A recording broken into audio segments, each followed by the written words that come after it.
demystifying hair loss treatments, what works and what doesn't. This week's podcast episode is a masterclass sponsored by L'Oréal Paris, the beauty giant behind the latest full-resist anti-hair fall range. Backed by evidence-based ingredients researched by their scientists, this range of hair care specifically targets ongoing cell processes involved in hair loss. I discuss Aminexil, the star patented ingredient by L'Oréal Paris that has been proven to help prevent thickening of collagen around the hair follicles, a phenomenon known as hair miniaturization that occurs in genetic type hair loss. We start with the commonest causes of hair fall seen in a dermatologist's practice, including male and female pattern hair loss, stress-related hair fall such as telogen effluvium, as well as rarer causes due to autoimmune disease such as alopecia areata.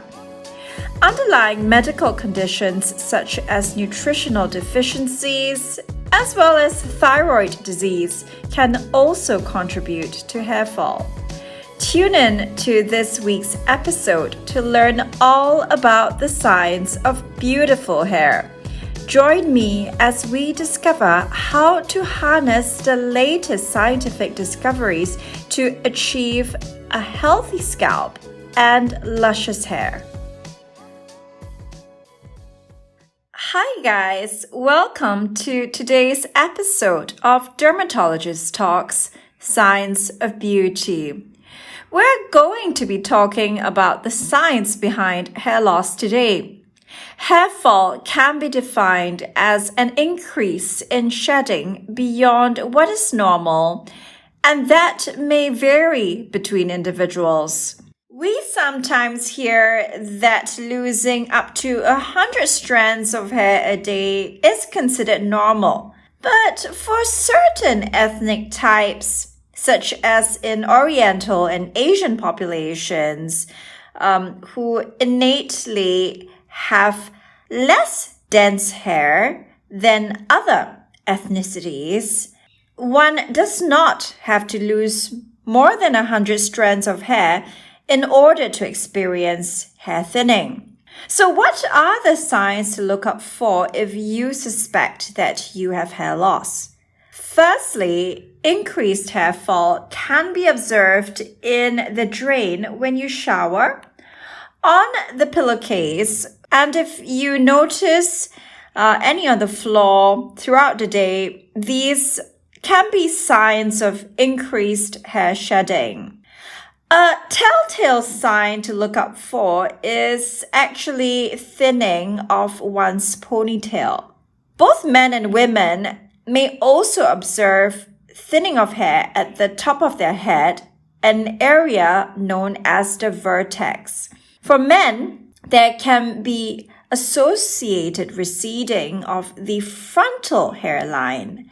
If you have noticed specific spots of baldness on your scalp, this could be a sign of a particular type of hair loss condition known as alopecia areata. This requires prompt medical attention. As an autoimmune disease, it spreads rapidly and can lead to worsening hair fall in a short period of time. However, most types of hair fall do not fall into this category, thankfully. And we're going to be discussing the other more common types of hair loss conditions in the later part of our talk today. We will first zoom in on the commonest cause of hair fall, which we're going to start with stress-related hair loss, also known as telogen effluvium. Another common cause of hair fall is genetic hair loss, known medically as androgenetic alopecia.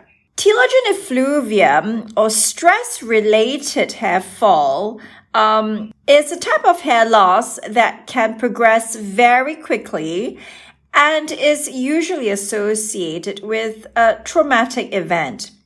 For example, one may experience hair fall after pregnancy, a condition known as postpartum hair loss. One can also experience worsening hair fall after recovery from an illness. There has been talk on COVID-19 related hair fall as well. A part of that is likely attributed to telogen effluvium. But as COVID-19 is a fairly new disease, one should consider that there could be other currently unknown mechanisms involved as well. For androgenetic alopecia, which is also known as male and female pattern hair loss, we observe it primarily in individuals who are older. It is possible to have it as early as, your late teens or early 20s, but the majority of patients who experience genetic hair loss start observing the first signs of hair loss in their late 30s onwards.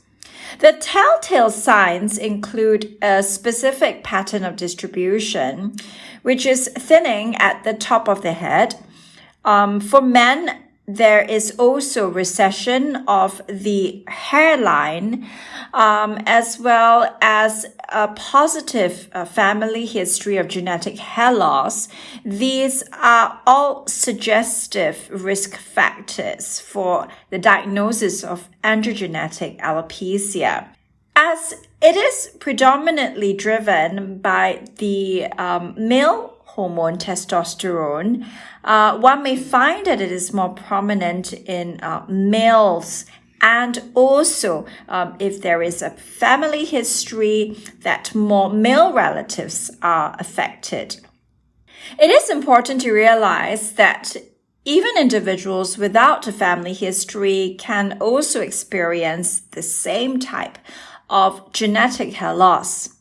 Essentially, what happens in androgenetic alopecia is that one's scalp receptors become particularly sensitive to circulating testosterone. So from that perspective, even females have circulating testosterone. Contrary to popular belief, there is really no suggestion that there is hormonal imbalance going on for individuals who suffer from androgenetic alopecia. However, for women who also have other symptoms such as acne, irregular periods, it may be helpful to visit a gynecologist to rule out other underlying conditions that could contribute to an imbalance of hormones, for example, polycystic ovarian syndrome, that can be associated with hair thinning or even excess hair growth in certain parts of the body. All these are signs to pay attention to. What helps in hair loss? I'm actually going to start with what doesn't help. Hair supplements have been widely promoted as an attractive therapy for individuals who experience hair loss. After all, we are likely to believe that what is orally ingested is going to be more potent than what is applied. However, the science tells us that actually oral supplementation, especially for hair loss, is most of the time, sadly, a pure marketing gimmick. I have attached links to certain studies in the podcast transcript, which consists of systematic reviews published in peer-reviewed journals on the value of such supplements in the treatment of hair loss. And the truth is, in most parts of the world, especially in developed nations, it is very rare to find individuals suffering from nutritional deficiencies. So nutritional deficiency-related hair loss is incredibly rare. However, if you have anemia, which can be caused by loss of blood, for example, during heavy menstruation, and the truth is that will be one of the first things that will be picked up on your blood tests when your dermatologist screens you for systemic conditions that can cause hair loss.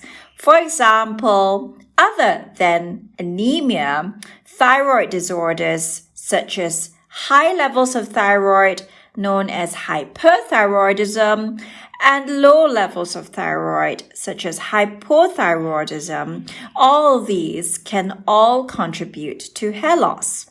Hair supplements touting specific micronutrients may help to the extent that if you are deficient in that nutrient, it will correct the deficiency. However, if you are living in a developed country with access to a regular diet, it is highly unlikely that you are nutritionally deficient. So what works in hair loss, barring hair transplantations, which are considered a little bit more invasive and without guarantees of long-term success either, is actually fairly limited. This is why dermatologists generally recommend a variety of treatment options that work together to enhance the effects of therapy. In genetic hair loss, for example, there is essentially an imbalance between the amount of hair that is falling out as well as the hair that is growing out. However, the most critical thing here is also the fact that the new hair that grows out in genetic hair loss is actually a little bit different from regular healthy hair. It is, in fact, what we term as miniaturized hair. What happens in hair miniaturization is essentially thickening of collagen around the hair follicle. This is exactly what Aminexil, a patented ingredient by the L'Oreal Group, helps to target. The value of targeted therapy for hair regrowth treatment is enhanced in genetic hair loss. This is simply because there's not very much you can do once it has started. Hair transplantation is considered fairly invasive, but even after the hair transplant, one may still observe ongoing genetic hair loss that requires maintenance treatment as well. On top of that, we are familiar with minoxidil, which was initially an antihypertensive medication that was found to have a side effect of inducing hair growth known as hypertrichosis. The downside of minoxidil, though, is that it can cause scalp irritation and dandruff. Speaking about dandruff, it is quite common, especially in tropical Singapore, for individuals to suffer from both genetic hair loss as well as dandruff. The reason is that the excess oil that accumulates in individuals with genetic hair loss is actually very conducive for the growth of a type of yeast known as Malassezia fur. Malassezia fur causes seborrheic dermatitis, colloquially known as dandruff. It is hence important to get evaluated by a board-certified dermatologist for an accurate diagnosis. There are several mimics of genetic hair loss that are actually not genetic hair loss and would require medical interventions. An example is a rare form of hair loss known as frontal fibrosing alopecia, which is when you notice your hairline getting more and more receded. This is unlike genetic hair loss because it leads to a scar. Scarring alopecia is a term dermatologists use to describe a type of hair loss where the hair follicles have essentially scarred over and died.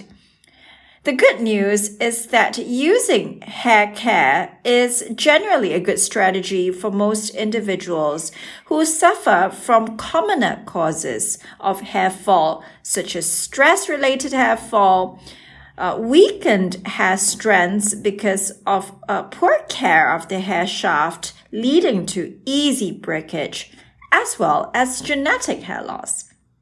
The L'Oréal Paris Full Resist Anti-Hair Fall range contains evidence-based active ingredients researched by their scientists that specifically target these ongoing processes that lead to poor hair quality, as well as worsening genetic hair loss caused by collagen thickening around the hair follicle.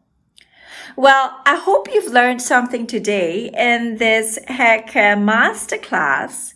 I have included all the details in my podcast transcript on www.scienceofbeauty.net. I'd love for you to visit as well as share your comments on the podcast page. With that, I wish you all a wonderful week ahead and till the next episode.